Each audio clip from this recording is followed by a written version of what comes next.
Shift the gears with DD Speed Shop, we're back again with tales from the garage where the hot rods reign. Dan and Mur, they're the wrench-turning crew with Danny by their side. The podcast begins. They're talking classic hot rods and new cars too. Life hacks and lifestyle and a little YouTube. It's DD Speed Shop, the podcast. This is awkwardly silent. Are you ready to go? Whatever. Are you recording? I am. Is the sound on? Yes. Are you putting an intro song in this one? Yeah, I think we'll do the one that I sent you guys. Dan here, DD Speed Shop, the podcast. Danny just had an AI-generated song, jingle. The Mur found it. I found it. Hard to believe. The little Mur search there. So we're back at it. I'm Dan. That's Mur. Danny's behind the camera. And we're just going to talk kind of cars. That's basically what we do. So Mur, as always, I do zero planning. I mean, if you're new here, that's how it is. I was literally working on stuff. Mur showed up 8 minutes ago with a list of size 18 font of what we want to talk about. And he's got his glasses. Mur has actually, every week Mur comes with topics and we only get to maybe one or two of the topics. And so Mur has been sending me links that like accompany those topics. So I feel like today we really have to actually talk about We'll get through some of them. So what Mur wants to talk about. It's Murcast. Someone said in the last video that if Dan wouldn't talk so much, Mur would get a point across. And I'm like, carefully asked for, sir. If you want 80% Mur, I will give you 80% Mur. Nobody wants that. Nobody, not even mom. So the last one we didn't talk about it, but the thing you wanted to talk about was a Haggerty classic car emissions deal. I wasn't really paying attention, so let me know what we got there. Okay. It just it bothers me the perception of cars like this, you know, versus somebody driving by on your Prius, and everybody goes, "Oh, this car, that's bad," and all that stuff, and that's not really the case, because first of all, people that drive classic cars traditionally don't drive them that far in a year, and especially if you live in the north half of the climate here, where if you're getting 2,000 miles on it, that's probably a lot. Or you might have, some people I know have actually more than one or two collector cars. So when you start to spread that out, yes. I mean, how many miles, except for your brief sojourn to the USA and back? No, that's where the miles go on. Yeah. So the impact on that again is pretty low. So the nice folks at Haggerty, that's the insurance folks and everything else, which I happen to be a believer in, not a paid sponsor. I'm supposed to say that, right? Yeah, not yet. not yet. Send an email, info@Haggerty. If you like the info here, maybe send them the link and tell them that you want them to sponsor us. Yeah, how about that? Yeah.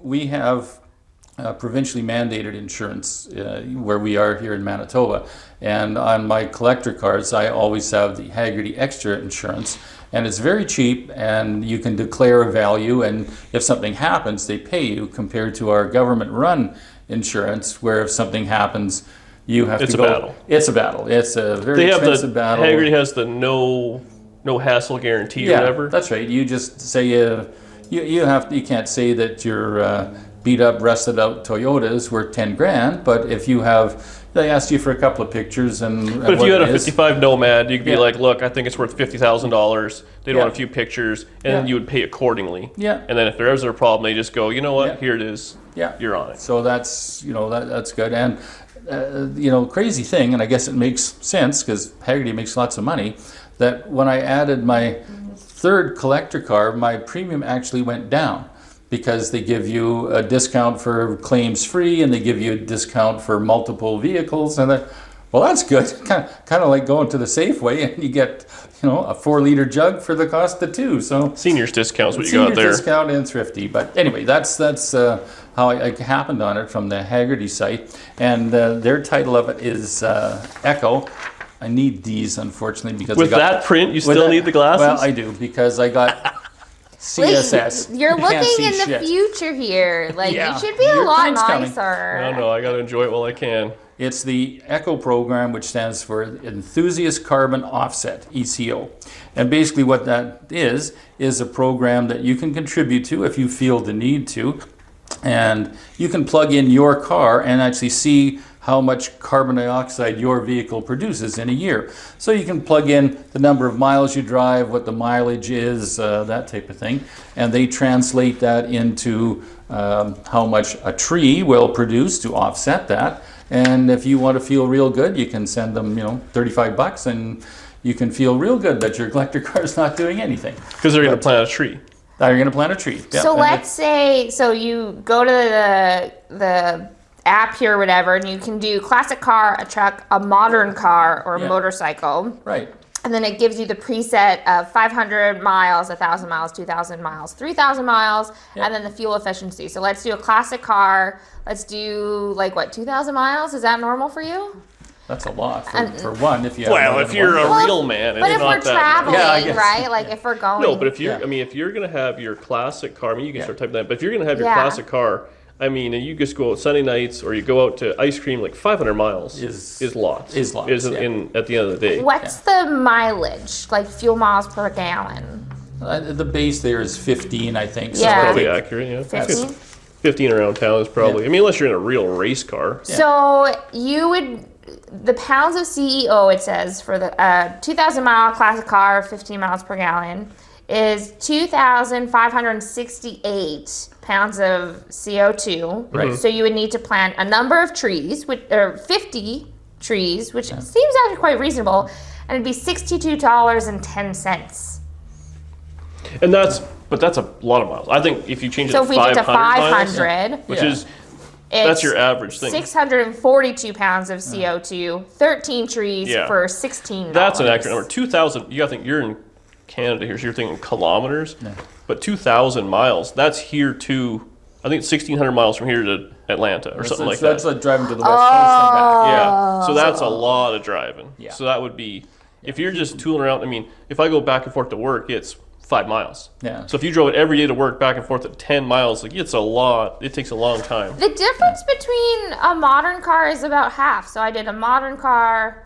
Oh, it said its base estimated fuel is 29 for miles per gallon, and the miles offset I did to 500. Which is exactly right. But see, there's more to it than that. Like when we were hightailing that Nomad, and we were, it's not a racy motor, but it's whatever it is, 350 horse or something like that, 400 horse in overdrive, and we were sailing. And we were getting 15, 16 miles to the gallon in that thing, which is kind of excessive at the end of the day. It's a very loud airplane. It's fine. Airplane. It's all part of it. That's our future sponsor, airport. So it all kind of works its way out in the wash. But I still think that is, so there you go. Go to Haggerty, buy some trees, and you can 100% be carbon neutral. For $60, you said? Yeah. And $60 a year, you can buy enough trees that your old car is now, you've done nothing wrong. We should just do that, actually, just to feel good about yourself. And the other thing is, and it doesn't put, you can't change a lot of mileage on there, but if you look at your driving car, which obviously gets better mileage and better emissions, but you're putting at least a typical is 10 or 15,000 kilometers, which Miles, is way more. So that's a lot more than. So even if it causes half the pollution, you're driving it five times as much. Also, the modern car at 1,000 miles to offset is 664 pounds, 14 trees, $17. Yeah. So somehow it went up $1. But They round up. They got to make a few bucks for themselves. I think the other thing that people kind of forget about, if you're putting the car back on the road, you're keeping product out of impacting the soil and stuff, right? Like steel bits and I still all think, that kind of stuff too, right? my personal belief, zero research, zero anything, but I still think an older car is better for the environment than a modern car. Just because I have. Oh, there you go. Statistics. Well, let me give you my opinion, and your one page, 8.5 by 11 in size 18 font, for sure is enough information to back me up. But I just think these old cars, they're all metal, stuff like that. They can all be recycled, reused. Every bit of this car, I think, can be recycled. A new car being how much half plastic. Mm-hmm. It's in the turtles. Yeah. Think of the turtles. We are saving turtles with this 55 Chevy right here behind us. Which is why we can drink out of plastic straws in the States. There you go. We offset it. Yeah. That's right. But I just think all that cost and all that stuff, and then all the emissions to make the vehicles, all the power, all the CO2, all that stuff that goes into factories and transporting and moving raw materials, mining stuff, all that stuff, which I don't even understand, that's done on these old ones. And now all there is the electricity I use in this garage, which I can tell you is $50 a month, because that's exactly what my hydro bill goes up once I started working in the garage, was heat, welding, everything was $50. So I don't know what that works out to be in pollution. Also generated in Manitoba. Yeah, it's hydroelectric. So there you free. go. No. So it's not doing, you got to build the dam once, but then it's free power or whatever you want to call it, or pollution free. Not because it ain't free. No, it ain't. In fact, free. it just went up, I will say.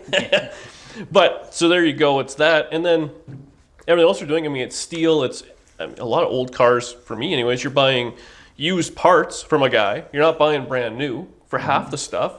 So then you go buy a used door. Well, that used door, it didn't cost anything to make. Yeah, like no pollution and all that. Well, a lot of those parts become different. Like you'll cut up, say, parts of a door if it's like not really ready for a car. You could cut up parts of the door to make like your headlight cowls or whatever, or scrap steel. Like you can keep recycling bits of a car almost over and over and over and over again. So that's, I guess, what I'm trying to say is I'm into old cars because I'm a good person and I'm trying to save the environment, and those new cars are killing the whales. But me, I'm just okay. Give us your piece of paper. Let me roll up the pant legs. It's getting a little deep in here, but let me. So what do you got there? Okay, this happens to be a United Kingdom's study, but it just happens to fit with exactly what I was talking about. A classic car in the UK emits 1,241 pounds of CO2 annually, since classic owners drive them for an average of 1,200 miles. That's just what we were talking about. Makes sense.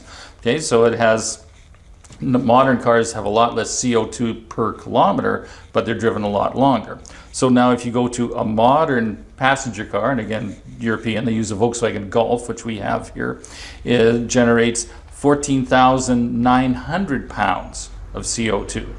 So quite a considerable amount more. And then if you go to the ultimate, they also talk about a battery electric vehicle like a Polestar, which is a glorified Volvo electric car type of thing, increases this figure to 57,320 pounds of CO2 before it even leaves the factory. That's how much, because the amount of carbon it needs to produce the thing. So is eventually now that thing is going to have a lot less as it travels in its life. But if you look at the difference between the two of them, you know, you're not hurting anybody by driving these. But you do have to. I mean, apples to apples. There was some sort of cost before it hit the dealer, which we're not talking about. That's right. And so there is that. It was so long ago; it would be pretty difficult, I think, to calculate. Someone would have it. But, yeah. Oh, yeah. But that's where I think too. I mean, like I've heard a lot of these new electric cars and all sorts of stuff. I heard on a podcast a little while ago that those big wind farm things. Yeah. That they cause so much pollution like up until a windmill, like a turbine? A windmill turbine in a wind farm, but they cause so much pollution up until the point where they're installed that in their life they don't actually cover what they cost ahead of time. Mm-hmm. Yeah. So, and then they go to service and then they're a pain to recycle. Yeah, I just kind of take offense that people give cars such a hard time when there's a whole lot of other things that affect it way more. Like also, Taylor Swift's airplane. We don't want to talk about that. don't mess with Elon. Maybe she'll make a song about us. Oh, I don't think you should even say Taylor Swift. It could be bad. But apparently, Boeing 747 burns up 5 gallons of fuel per mile, and it produces each mile 105 pounds of CO2. So if you fly from New York to Los Angeles, it's 128 tons of carbon. So you could drive a whole lot of 55 Chevys on that. It was 5 gallons per mile? Is that what you said? 5 gallons of fuel per mile. Honestly, that's better fuel mileage than I thought it would get. No. When you're booking airplane tickets now, like it'll give you flight options that it shows you which is a greener flight, which oftentimes have 18 more stops. Oh, really? Yeah, but it'll show you like when you're booking flights, like this plane has this much CO2, this plane will do this much CO2.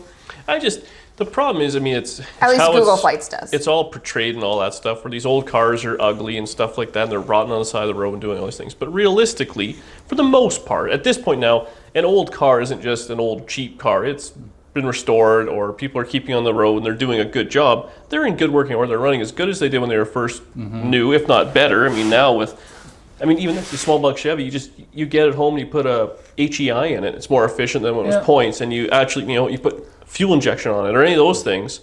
It's a regular car. Yeah. So I look at it. I just was reading something. I didn't print it off because I thought there's a limit, eh?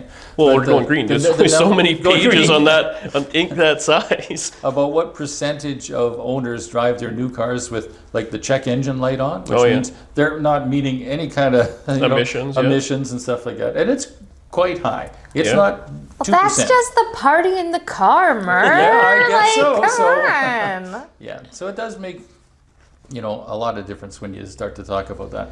And people that do cars like that, they are maintained. They did their spark plugs, they did the ignition timing.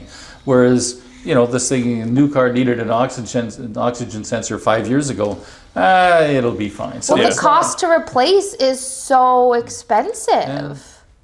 Well, it's the part isn't expensive. It's taking it somewhere and being diagnosed and all that kind of stuff. And unfortunately, cars have this car, when it was built, it had a safety margin built right into it because you had to have a tune-up every 6 months. Because if you skipped the 6 months tune-up, you wouldn't make it to a year. You'd have to have it's running rough. Yeah, and then by a year, wouldn't start. Yeah, stuff like that. Whereas modern cars, I pulled out spark plugs that the electrode is completely melted away and it's just arcing to the side of the spark plug, and it was still running. So that means it hasn't been maintained for years. So there's a lot of pieces to that puzzle about old cars and whatnot. And the last thing I wanted to say about this is they're now just starting to complain about this is the emissions from tires, because every now and again you emit a lot of rubber dust occasionally, so I hear tell. But electric cars, being much heavier, are emitting a lot more rubber, which is particulates, into the atmosphere.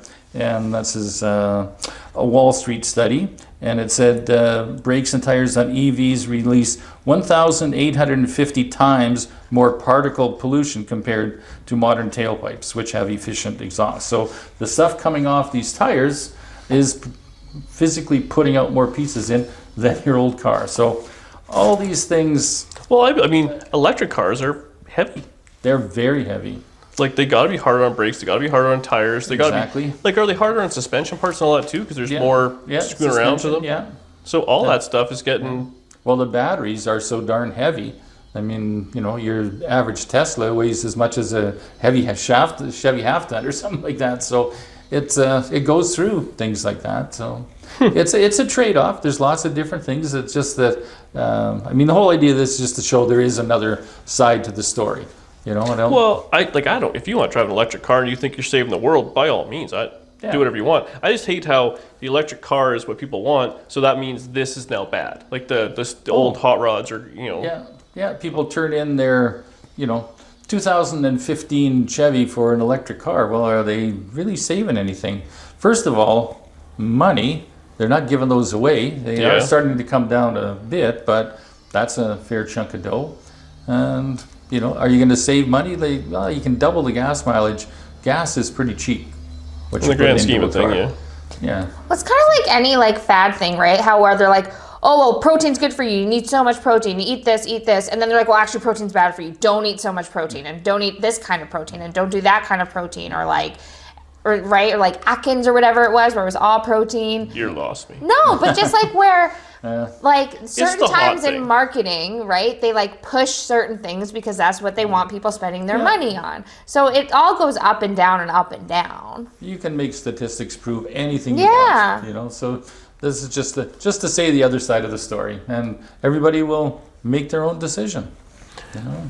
Okay, so to summarize, Elon Musk and the electric car. Don't try 5 Chevrolets. Don't trash Elon. No, don't worry. Got away with it last week. I like his boring company. It's great. Okay, so now let's pivot here because me and Mur differ on this next topic we've talked about a little bit is maintenance. Because I am a believer in maintenance. And Mur's obsessed with Dave's Auto Center lately. Yeah, that's the... You got some written on that? No, just the title of it. So Dave's Auto Center, he's all over TikTok and Instagram and YouTube. And he's got a TV show coming out and all this stuff. And he's in Colorado, Utah, something like that. Yeah, somewhere like that. And so him and I guess they have Monster Engines. Is that what they do as well, or something like that? His son's company. Yeah. So him and his kids operate this pretty big, clean, well-run shop. A lot of good things to say about this guy. And they kind of go in there and he gives these little short videos of maintaining these things or what's wrong with it and stuff like that. Which Mur is all like, the greatest guy since sliced bread is Dave's Auto Center, right? It's just like he's your buddy. I just think he portrays a very well-run shop. And Dan thinks he might be a little on the obsessive side of recommending this stuff. I think there's nothing he's doing that's wrong, but I think sometimes people take it as gospel, and some of the stuff, because I mean, the stuff he's doing is not cheap. He's in the diesels for one. Yeah. And I mean, I don't know, I could only imagine what a diesel rebuild would cost and all that. And in my experience of everything I've done with automotive and all that, 9 times out of 10, I mean, when we're looking for a motor or whatever it is, you go buy a used one. You get one with 30,000 miles on it, the wrecker will give you a 6-month or 1-year warranty, you slam that thing in there, it's going to be fine. Versus completely rebuilding it and all that stuff. The cost involved in that is huge. And I think there's a certain line there where some of the vehicles he has in there, like the guy will bring in like a 2006, Chevy crew cab dually, which they use to tow their camper, and it's got a bunch of miles on it. The guy's meticulously maintained it, and the thing blew up. Okay, if that's what you're doing, do it the absolute best you can. But some of the vehicles in there are like clearly a poorly serviced vehicle. Like the big thing that I see all the time, cars like Danny's old car, that little Kia or these Hyundais or whatever, that people don't do oil changes on, and the motor grenades. At that point, I think the car's throwaway or put a used motor in it. I couldn't imagine taking that apart and paying the labor and the dollars to fix it. No. It wouldn't make sense. No. It's like a Sunfire. If the thing, like the tranny lets go, you throw the car away. That's the world that we're in, unfortunately. Yeah. If we just said how you save it, I mean, if a 55 Chevy grenades the transmission, well, we could fix it on the shop floor if we wanted to, or put a reman trans in a screwdriver and a rock, as it turns out, for $1,000. Yeah. But some of these things, like, remember that video you showed me years ago of, it was, I think, a Canyon or something like that with that 5-cylinder motor with timing chains front and back and all sorts of like ugliness. And you're just like, I mean, a small block Chevy, if the timing chain lets go, it's a bit of a job. You got to pull the water pump and maybe the rad out to get to it. Yeah. And a little bit of silicone on the oil pangs. It's a bit of an ugly job, but you can get her done. It's a Saturday afternoon. Yeah. But this thing, like transmission out, like it's like unbelievable amount of hours. I couldn't, I just couldn't justify it. Yeah. And I'm sure shop rate at all these places got to be $100 an hour at least. Oh, I'm sure. And now you're 2, 3, 4 days. Who knows how many guys are working on it? Like, where do you draw the line? Yeah. Well, I think the thing is, it's not for everybody. The thing that impressed me more about it is how the shop is run. It's clean. He seems to get along with his employees and things like that. And I mean, for years... We get along here, but it's all for TV sometimes. All for TV. No, I don't think so. But they have, a decent place to have a employee lounge, to have your lunch and stuff like that. It's clean, it's well run, and he explains to people what he's doing. And it isn't going to be for anybody. If you want your 87 Chevy to bubble gum it together for another, a year, that's not his thing. His deal is he looks like he deals like a lot of commercial people or people that just don't want to have a problem. And I can understand that. I mean, if you are pulling your fifth wheel across the Rockies, you don't want to find out then that you wish somebody had looked at the radiator for you and say, this is getting pretty green looking. It's not leaking now, but the warning sign. So I just think, and again, it's mostly heavy duty, but I think it's worth a look just to see if anybody, if it's your thing or not. He definitely, I think he charges money, but he also clearly spends money on the shop. Yeah. Like all the tooling he has. Yeah. Oh, I mean, like when they show how clean those motors are when they're going to be rebuilt, like all the baking and that bead blasting, and then they run it on that machine that just pumps oil through it at a few hundred RPM. Yeah. Clearly, there's no better service. But I guess you got to pick and choose what you want to do on. Here's my gripe with Dave. The other day he did a video, and they had, I don't know what it was, some sort of big block Chevelle was in there, and he says, things running in this, and he goes, oh, it's quiet. You know why? No headers, he says. Headers are, I was like, no headers? What's wrong with headers, man? Did you feel like he was like subtly trying to shade you? What I heard was, this sounds pretty good. He's like, hey, Dan. It's like, looks at me. At DD Speed Shop. See how dumb headers are? Yeah. a big block Chevy without headers. That's what you should do. And I'm like, oh, my heart. Okay, so we're getting mail from Elon. We're getting mail from Dave. I mean, who else? I'm do I not gonna piss lie. I'm the off? most scared of Dave. That guy's in shape. I Oh think, yeah, like, that's for sure. What it really sounds like, Mur, is that you appreciate the culture and the environment that he has created, like Yeah. just within even Yeah. shop culture itself, right? Yeah. That like treat your things nicely, like give your employees the best that you can give them, like have the right tools, that and, kind and of he thing. pounds oil changes, which is always Which yeah. That's oil changes. These things that stretch are just unbelievable. Like, you know, they want you to drive 15,000 miles before you change your oil. Like, oh my God, that's the cheapest, crazy. best thing you do for your car is an oil change. absolutely. Like Can I ask a question? What's an oil change? The chair recognizes. Yeah. Like honestly, yeah. Like what is an oil change and why do you do it? Like I have no idea. My car before we started dating, I think the last oil change it had was the 3 years I had it before we started dating. I see that lots at work. People do not do oil changes. It just and doesn't seem like a big deal to be honest. It's not a big deal until it immediately is a big deal. So why does it become a big deal? Just wears the motor out. But why? Like Oil is how does supposed this to- work? Oil is supposed to lubricate. And actually the way most oil works, it's a bit like a surfboard. Like you have a surfboard, if you stand on it, you'll sink. If you're going along, you're on the top of a wave, right? Because it's putting pressure on it. And that's how bearings work in an engine. As long as they've got complete supply of clean oil, the bearings actually don't touch. The thing you've probably seen engines apart here, but there's a crankshaft and a bearing goes around it. It actually rides on a film of oil. It's called hydrodynamic lubrication. And if you have a good supply of that, basically no wear takes place. If you're driving on the highway and the oil is maintained, the filter's maintained, you drive back and forth, almost no wear takes place. You put way more more damage to your car starting it up, driving a mile to Safeway and shutting it off when it's 30 below than somebody who lives out of town and commutes 100 miles that way. Because once the engine's up and warm and running, really no wear takes place to speak of. Well, in modern cars now, a lot of stuff is oil controlled. It like, is. Like a lot of timing tensioners and Very cam small stuff. passages, which react to very small amounts of dirt in it. So as they get oil also, part of its job is to hold oil, suspend it in it. So when you change it out, all the dirt goes out versus staying in the motor and stuff like that. Oil's passages gets clogged up and all these things. People just straight run them out of oil. When oil starts getting at the end of its life, it'll start burning and doing stuff like that. And they just run it low on oil, and that's all there is to it. It's really too bad because they have the technology now, and most new cars, they can tell you when the oil should be changed. They have on the computer, there's an algorithm, how many times has it run, at what temperature, for how long. They can do a pretty accurate job of really when it needs an oil change. They can tell the difference between you driving 500 miles every day and you driving to Safeway and back. But unfortunately, one of the things they like to stress is how little it costs to maintain this year's car. So they can say, well, we can stretch that oil and we can make you change it only once a year.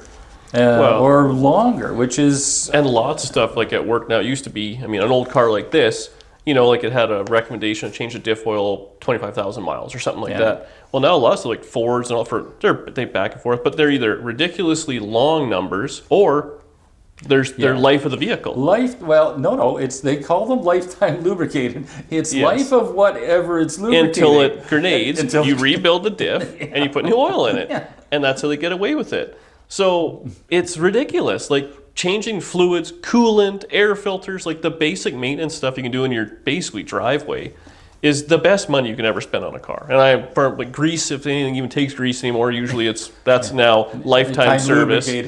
So that's kind of over. But stuff like that, if you can do that, like that old 72 GMC I had, like it still had like the factory suspension in it. And 30 grease points on it. Yeah. It would take grease and it didn't screw up. Yeah. Versus you go and take it apart, you put the new one in, and it's like, oh, this will be good for 5 years, and then you're doing it again. Yeah, you're replacing it. Yeah. So and part of it is some of it makes sense because you're not paying some guy $5 an hour to spend half an hour lubricating things. You're paying shop rate. But still, it's good to have maintenance done, and and the oil thing is just, it's crazy. So, I mean, whatever you think you're doing, do it twice as often. I can't see anybody complaining. I mean, an oil change, usually $100, depending on what it is, 150, depending on what kind of car it is. But it'll save you down the road. It'll save you down the road, forever. I've got lots of high mileage cars, and they don't bother me at all. As long as they've been maintained.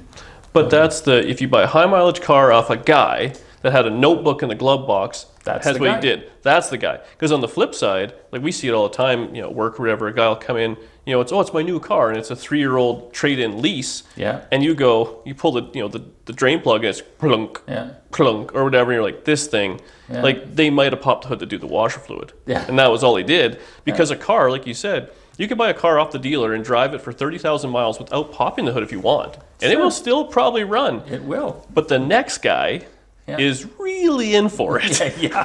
And that's the problem.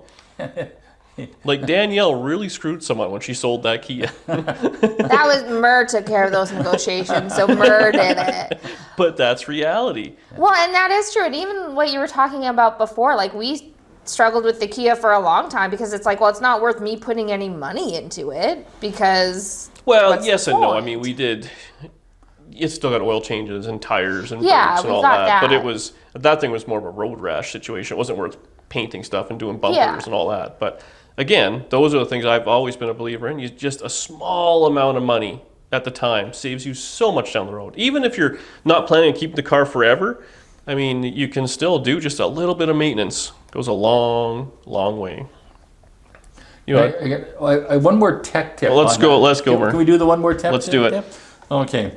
Marvelous Mur's tech tip. Next time you're putting gas in your car, open the little lid and read the number on it that says what octane you're supposed to put in it. Every car has that.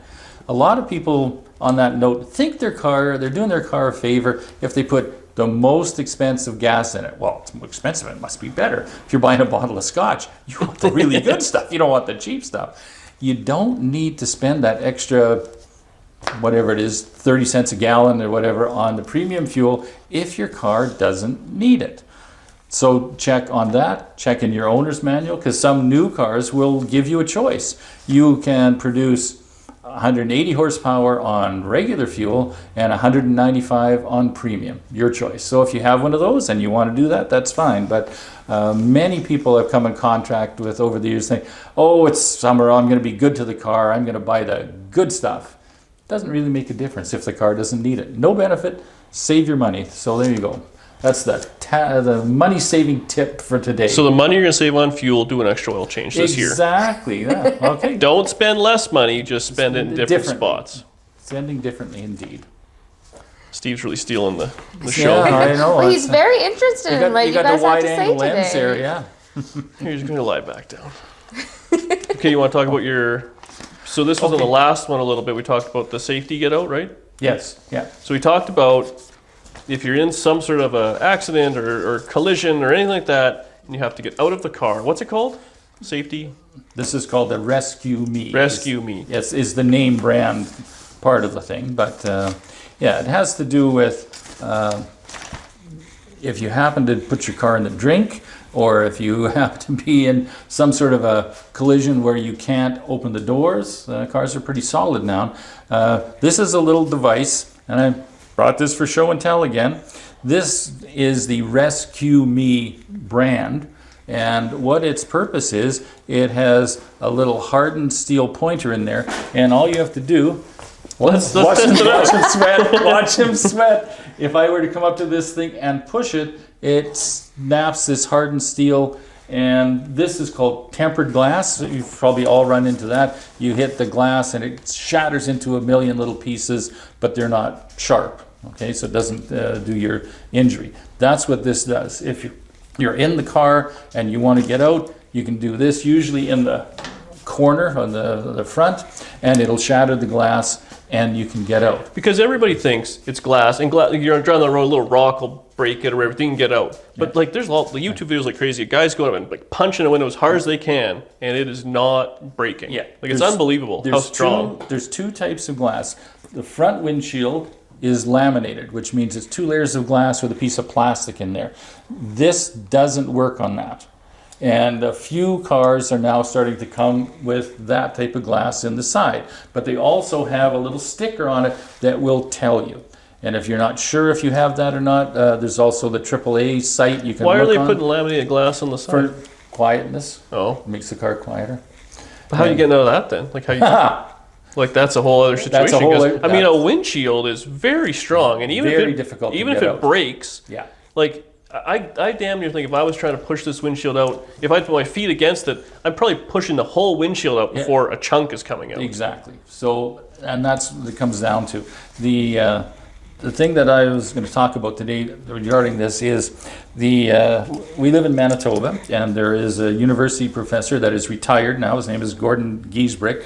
Around here, he is called Dr. Popsicle because he does all sorts of research on surviving. If your car goes in the water, if your snowmobile goes in the drink, if you get stranded, very intelligent man. But every year, people die by drowning in their vehicles. They go off the road, they go into a little pond or something like that, and they die. It's a pretty significant thing. Up to 10% of all drownings in North America for submerged vehicles are because of this. People Of submerged vehicles or in general? No, submerged vehicle. Like if you go into the drink. So if you, go off the road, get on a pond, get on a lake, something like that. So vehicle submersion has the highest fatality rate of any type of single vehicle accident, because usually you're not hurt. You usually just go off and whoa, and that's it. Okay. But panic. But panic, and that is the thing. Because most incidents of these are survivable, as they usually hit the water upright, causing at most non-disabling injuries, and death results from either effective or no self-rescue by the victims. And that's the problem. Typically in North America, if you go into the drink, if you're really lucky, somebody comes to save you in 8 minutes for fire and rescue. And that's... You have to be if really someone lucky. saw you, If somebody saw you, yeah, that's right. Like And that's if you're close to town, if you're all those things, yeah. Right. So things to remember. First of all, your windows will work, right? If you go into salt water, it's going to be a bit more of an issue, but they will work. But and time is of that. So when when the car goes in, it's not right. like it's buoyant Right. and it's taking on water. Yeah. So like it'll up to here, Yeah. but the windows aren't affected yet. No. But you got to be thinking seatbelt off, window down. Did you read this? Because No, but I practiced these Okay. things in my head. I mean, 30 die. seconds for sure before really you're in a 1 minute. 1 minute before it's going to go under. Is that 1 what they minute said? is this is from Dr. Giesbrick. This is a new fear I didn't know I had. Oh, we're fine. Number one, he says the first minute is crucial, which it is. That's at 1 minute. Don't try and phone 911. So seatbelt That's a good off. point, actually. Yeah. I guess waste of your time, hey? Oh yeah, seatbelt off. Now, if it doesn't come loose, the other part of this thing, there's a razor blade in here, so you can and get that thing off. So another thing to have. So seatbelt off, windows down. As soon as you hit the drink, and you're going to be panicked, that's for sure, and that's what kills people is the panic. Yep. Get the windows down. Now this is a case where the older the car, the luckier you are. If you got hand cranks, it's going down. Even the old style electric windows, they'll go down.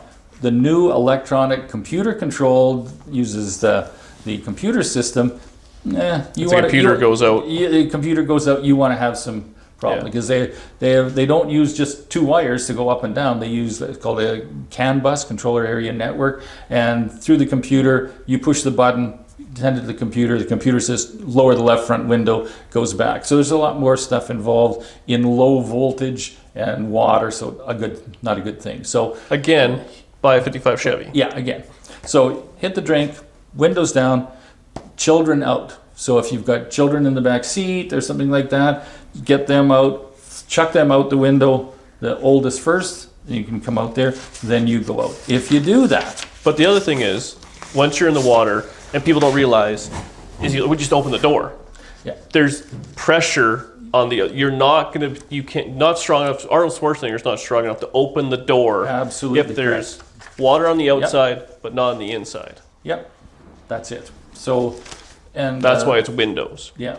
There's a video on that by Dr. Giesbrick. I don't know if Danny's going to put it in the little show notes. You can watch it. It's about a 35-second video that he has done this under controlled conditions. And that's right. You cannot open the door when it's in the water. And let until it gets up here. If it gets up high enough so the pressure equalizes, pretty good chance you're a mackerel already. So window down, like seatbelt, windows, kids out. That's all you got to remember. You're going to be out the door. And if you're doing that, in theory, you're still above water at that point. Yeah. Like the car is in and it's slowly but surely going and you can get out. To open the door, the whole car damn near has to be submerged, I would assume at that point, Right. and air is coming out as water's coming in. That's so it's right. still doable. But Yeah. now you're possibly 20 feet, 30 feet, who knows how deep the water is, all these things. Right. You could, in theory, be out of the car and still see it. Exactly. You're swimming away as it's Sure. going down. And it might be in 10 feet of water. You might be able to stand on the roof. Yeah. Like you don't know. But the panic is what kills people. And the thing of the cell phone, unfortunately, that's what it is. And I have Well, done people it. are so used to calling for help. That's You got to it. have a little bit of, take care of yourself. Yeah.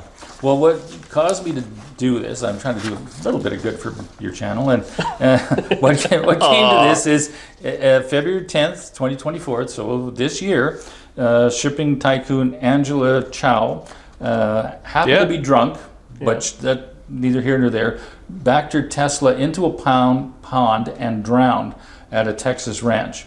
They found her blood alcohol level, blah, blah, but it would have happened anyway because during this time she called her friend on her cell phone to get her, and nobody could get her in time. They called her at 23:42. The car was in the water. She was trapped inside. The conversation lasted 8 minutes. So she had 8 minutes. So even that, though, even if you're listening, if somebody calls you and says, I'm in the pond, here's what you're doing, idiot. Yeah, exactly. Send them the link for the YouTube video at the timestamp of Mur. But I mean, Watch the whole thing and but the ads. unbuckle, smash the window, get 8 minutes. She was in the car, like the length of the car. She obviously talking. So a new Tesla, obviously pretty watertight. Yeah.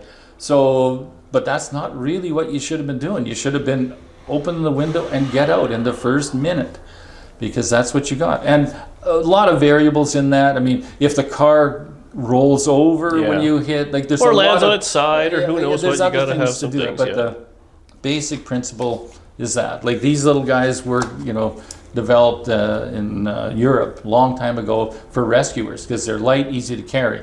The other thing, if you do ante up to $15, I mean, good idea, $15. Tell your wife, tell your kids, whatever. And I get mine on a little carabiner, so it's somewhere where you can reach. If it's in the glove compartment or in the trunk and you're in the drink, doesn't do you any good. Well, and they are a keychain. Now keychains aren't a thing anymore. I mean, now everything's, maybe a fob, but for the most part, even a Tesla doesn't have any of that stuff. So center console. Set it somewhere that you as a Rear driver mirror. can reach. Yeah. Yeah.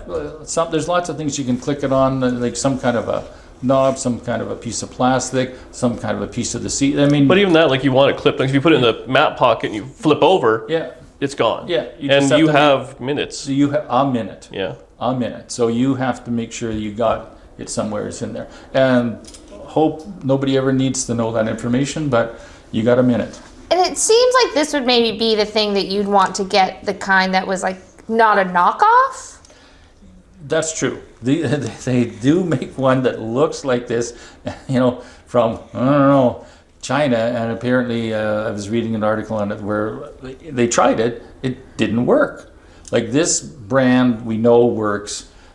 Now if you have laminated glass, that's a problem. And some cars have that. And you can tell either by looking at the sticker, or not sticker, it's etched into the glass, or if you roll the window down and you just look at the top of the window, if you can see a little line running it, you have laminated glass. So some only have it on the front window, some have it on all four. So if you have a more expensive car that has it on 4 windows, this will not work. Are back glasses laminated now, or are they still all the... They are the rear glass, yeah. So you check your individual, because by law the windshields have had to been laminated for many years, and the side glass ones, they're just tempered glass usually, but you want to check and see. Usually the more expensive car you got, the more likely you're going to have the window you can't get out of. and you have very little success in breaking a window. Even then you'd think it'd be fairly thin, fairly easy, not too likely. Also, if you do end up in that unfortunate situation, you can't get the thing open, you're going to try and kick it open, kick it towards the corner. If you hit it in the middle, there's cars that have a fair amount of flex. You hit, even with your feet, the glass will flex. And what you really want to do is make it break when it's in towards the frame. But first on, window down first. That's going to save your life, not the other stuff. Well, there you go. Okay, You've done a good thing. Well, we've done a good thing. We all appreciate that. Well, Also, don't drink and drive. Just okay. throw that in there too. Yeah, that's... There's a few things involved, yes. Safety tips from That Danny. was not a fear that I thought I had, and now I feel like I have that fear suddenly. You have a fear? So I would like one of those for my birthday, please. Mer's got it right here for you. We gave you probably don't remember, and I'm sure you've lost yours, but... I have it somewhere. When It might be on the key ring. We have a lot of key rings inside. You do. The problem is, you have a key ring for every car. We need 15 of them. Well, I guess you would. That's true. Well, there's a problem with every solution, right? Well, that's the problem with having so many key rings for so many cars is you have to have all the accessories. So what do? That's how it Probably goes. have to sell some of those cars. Yeah, I'm working on it. So I'm trying to sell cars. I put some up. Actually, my phone's buzzing as we speak right now. So hard. We're going reverse to first from Mer saving lives to me trying to make a few bucks for myself here selfishly. But I talked about it last time. We came up with all the numbers for like storage and insurance and ultimately what I'm not driving. And you know what I came to the realization, Mer, was I am turning into that old guy that has a bunch of cool stuff that he doesn't use and he's not selling. And I remember younger Dan hated those guys because younger Dan had no money and this and that. And this guy has all this cool stuff. And you know, that classic, I'll let it rot. I like looking at it. Yeah. And I hated that. Yeah. And I'm turning into that, like, you walk out, I like looking at all the cars. I like looking at the stuff I have and whatnot. But in all reality, this YouTube business requires endless amounts of new cars, new used cars. And as it turns out, you people like the more I suffer. So the worse the car, the better for everybody but me. But I have to keep building these things. And you know, as I get older now, I used to always be just, I want to drive it. Now working in the garage and hanging out, that's what I enjoy most anyways, is the building of the car. And then maybe we're doing a road trip or whatever, but ultimately I gotta unload. So selling cars, guys are coming tomorrow. I've been unloading all sorts of parts and stuff like that. And it's quite a process. So if you guys want a car, email Danny, not me. But also don't be that guy. You know, and that's kind of, I guess, I don't know. Like you kind of said it last time. We had like a couple of those MGBs and TR and this and that. Looking now, I mean, some of the cars I have just sitting there. Well, like my 47 Chevy. Yeah. It has some sentimental value. But I've had that thing for 15 years. And I drove the wheels off it for the first couple of years because I had no money. It was a good deal. I got off an old, actually a school teacher guy. Yeah. Nice guy, kind of gave me a deal on it. Got it running and driving. And I drove that thing solid for 2 years, and then slowly but surely to the point where years I don't drive it at a time. Well, cars like to be driven. They don't like to sit. Even if you have it on gravel or whatever, it's going to sit outside. I'm not keeping stuff in a big barn. Mm-hmm. And it's going to be junk. And by the time I finally clue in and maybe decide to get rid of it, it's either more than I want to deal with or it's worthless to the next guy. Yeah, that's so many cars just sit out back until what was very fixable now becomes not economically fixable. Yes. And you know, it's your own car. You can do whatever you want, but it happens all day, and it's a shame to see. You know, people let it sit in the field, the grass goes up, and it just dissolves from the bottom. And they look okay. And they look okay, except when you try and work on them, and then everything is not good. And the next thing to that point, and not to toot my own horn, but I do have the skills to fix those cars. Mm-hmm. And most of the cars, other than this one right here, were parts cars, for the most part, that I've put back on the road. And I don't want to see them going back that way. I hear so many times, every time I talk about selling a car, I already see the comments there, you're going to regret it. You know, I regret selling this, I regret selling that. And you know what? I think the problem is back then, like when you were, you know, my age and you wanted a hot rod, it was 10, 15, 20 years old. You could find a nice one that you could just drive. Yeah. Well, and then you got rid of it and you're like, well, now I wish I kept it. At this point, you're not finding any nice ones anymore, or you're paying. So you're buying the used ones, you're fixing them up. Everything's going to need love anyways. And the nature of the hobby is you're never satisfied anyway. Like you do one and you do that and you think, well, that's good, and then on to the next one. And you know, that's you're not going to get out of that. I mean, No. I have lots of cars that I sold and I was happy because I sold them. I had fun. I doubled my money. What a clever boy am I. Except if I'd done nothing but just sit it in the garage and driven it around and maintained it, I would have made 10 times the money. But what can you do? reality is, Yeah. you wouldn't have kept it. It would have been, the value isn't worth it, so it goes and sits outside. Yeah. So at the very least, it's going to need paint, and the interior's going to end up getting baked out of it, and all. It's Yeah. not like that. You don't have a heated, climate-controlled barn for all your cars. Why not? I'm working on it. Okay, get on it. Once Haggerty starts giving us Oh yeah, that's right. we're all set here. But until then, it kind of is what it is. So I've kind of come to the point where there's some cars I want to keep. And actually, I will say there's some cars I've been neglecting. My 55 Chevy, that the first car I built on this channel, I built it, I did it, and I drove it a lot for 1 year. And then the damn YouTube channel started taking off. And that in turn meant probably, I don't know, 15 or 20 cars have been purchased and built and whatever, and it's been kicked off to the side. I've talked about it for years now. This is the year I'm bringing it home, and I'm going to drive it, and I'm going to use it, and I'm going to be happy with it, or I'm going to sell it, and I have to just mentally accept that. So, Well, it's going to feel like a new car again because you haven't driven it for a few years. It's just like, Yeah. hey, I like this. This is good. Yeah. and you know, I get mad. Like last, I dropped it off at Mike's, and there's things that I already know are going to piss me off. When I dropped it off, the carburetors, the floats had sunk, so it was just dumping fuel. I couldn't even run it. Yeah. And I spent all this money on those Mickey Thompson fancy tires, and it sat outside for 3 years. Well, one went flat, probably valve stem or whatever. Well, now it's got to be crease in it. So now I'm out a $400 tire, and it's just like, and I mean, I haven't looked at it in 2 years. I'm sure it's probably a little rust to deal with, and there's probably who knows what. Yeah, brakes need a little lubrication. Yeah, And, it's going to need a, you know. So from the perspective of like bringing that stuff like on YouTube and everything, because obviously people have opinions and whatever. So what, On the internet? I know it's shocking, but how do you handle then when people say, like, I think the 55 is a great example, because it was in, I think, one of the pictures with the Camaros, but where they go, well, you don't deserve that car because you don't take care of it. That never bothers me because I bought it. It's my money. Like, if I want to buy that car and crush it, that's what I can do. Now, I won't do that, and it is what it is. Those are the people I just don't think that get it. And I feel bad because there's people in all the comments, the second I started talking about selling a car, give it away. Everybody wants me to give away a car. I've learned that lesson. We're not doing them a whole lot. But, you know, it sucks. It costs money. It's a hard hobby to get into. It's a lot of labor, like an ungodly amount of labor. So I get where they're coming from, that they want it, and they think if they would have had that, they would never treat the car that way. And you know what? I mean, I think that about everything.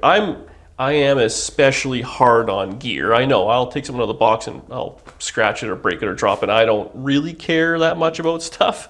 I've been that my whole life. You get a brand new bike and let's jump it and see what happens.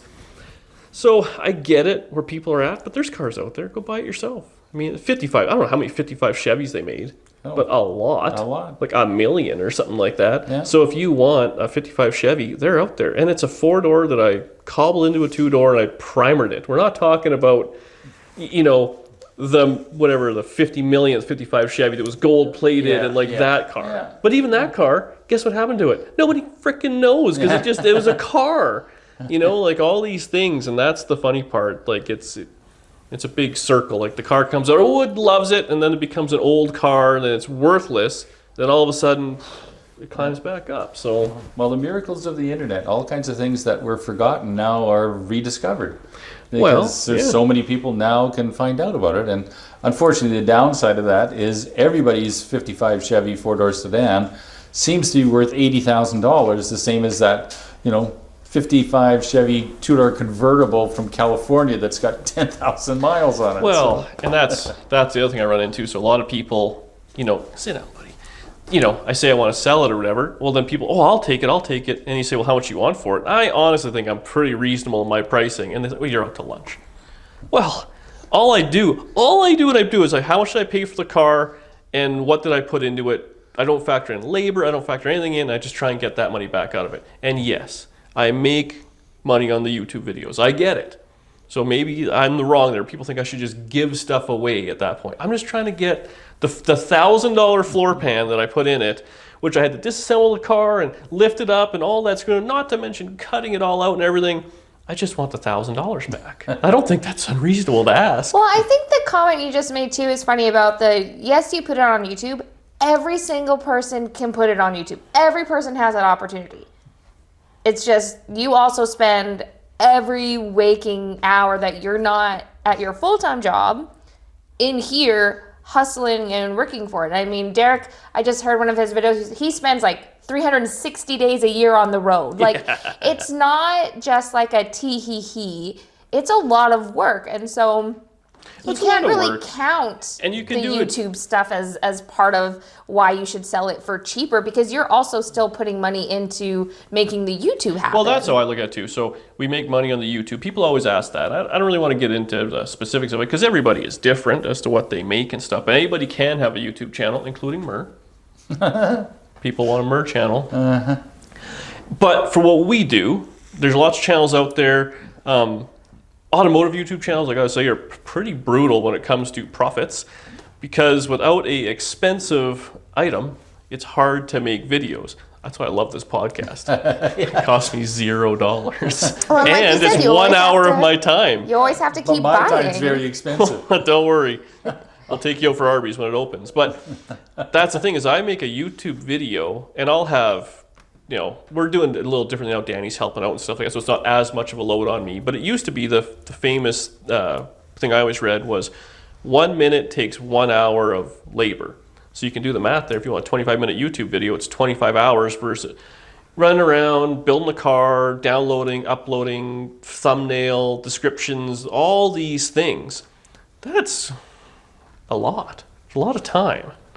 And then the other thing is, every dollar we make, we spend back on friggin' cars. It's unbelievable. Like, man, does the money come in fast and go out even faster. I don't even, today I went Princess Auto, and $500 later we got ourselves a English wheel because it was on sale. Like, it's just easy come, easy go. Like, share, and subscribe. Yeah.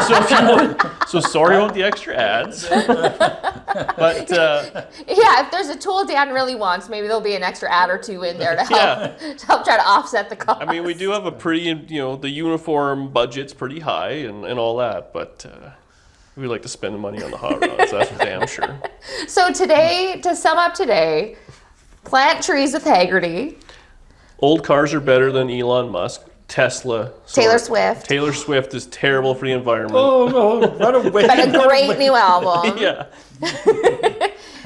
Make sure you have 1 minute to get yourself out of the car. As stupid as it sounds, $15, buy yourself one of these, give one to your wife, it's your kids. funny as I look back now, like that, the way I look at that now is it's like the fire drill in high school. Yeah. Like that was 10 minutes to screw around. That's all that was. Yeah. But looking back, I mean, realistically, if you actually do spend just 5 minutes with your kids or something like that, it sounds stupid, tell them it sounds stupid, but you know what? In a panic situation, if you've done it once, hopefully your brain will go back to that. Like that lady being a full-blown adult who has obviously pretty smart. She's a very intelligent woman, yes. But street smart's not so much. Well, You that's what it comes down to. And Or panic, whatever. Yeah, and everybody's first move now is to grab your cell phone. And that, in some ways, that makes sense, but in a panic, what are you going to do? You phone somebody, well, unless they happen to be right there, you're going down for the count. So, yeah, a little bit of preparation, like change your oil before the engine blows up. Who'd have thought? Who'd have thought? Yeah, Little things have a big impact. Well, that's right, and that's what people have to kind of learn from some of the old ways. Things maybe a little bit of planning. I know not your forte, but little bit of planning, if you don't die, is. But I do probably have a well lot of invested. upstairs thinking. Absolutely. I'm always thinking about, I mean, it's like putting a car together. Yeah. You can't just put the quarter panel on because you know the wheel tubs are rotted and the trunk floor is probably rotted and you got to work your way out. You know that looking at it. Yeah. I think a lot of people get confused with those things. So it's always good to keep them, you know. Well, maybe it's not so much planning, but it's being prepared. You can plan all you want, but if you don't have the tools for when the time comes, then you're not prepared for it. There you go. So buy Mur's Preparation. snapper. Yeah. It works out great for me. I do nothing. I just I'm like how Danny is to me with the coattails. That's how I am to you. Well, I don't know. Yeah, I we're mean, just riding Mur's this is- coattails at this point. This is, I don't know. We'll see. People will like it.